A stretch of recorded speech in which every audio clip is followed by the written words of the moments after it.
Hello again, this is part 2 of NASCAR Know-It-All with Steve with the 10 best drivers in NASCAR history.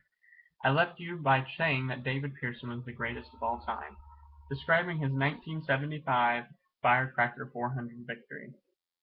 Coming off of turn 4 to take the white flag, he pulled over to let Petty have the lead. It looked like he had a blown engine. He did this because at this time period you didn't want to be the leader on the last lap. He would end up repassing Petty coming off of turn 4 to take the checkered flag.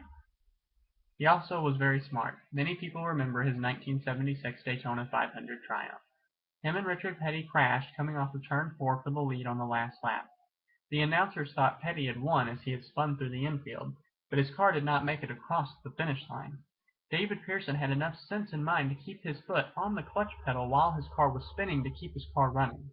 When Petty's car finally stopped, he was less than 100 yards from the finish line. Pearson, although running about 20 miles an hour, kept his foot in the gas and kept his motor running to cross the finish line in what looked more like a a truck with a plow instead of a race car. Nevertheless, he was the champion that day. But to have only ran for a championship 4 times in his career and to win 3 times, that's 75%. That's incredibly phenomenal. I often wonder why he didn't run more races. But in my opinion, there was nobody better. Even he defeated Richard Petty more than anyone else. 63 times the duo would finish 1-2. Petty would win 31, and Pearson would run 32. So I think I got that wrong. 63 times. I may have said 62, but 63 times they finished first and second. That's pretty phenomenal that Pearson edged Petty 1 time.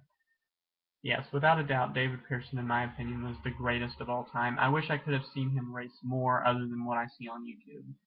But from what I've read and from what I've watched, there's no doubt in my mind. I hope you've liked my list.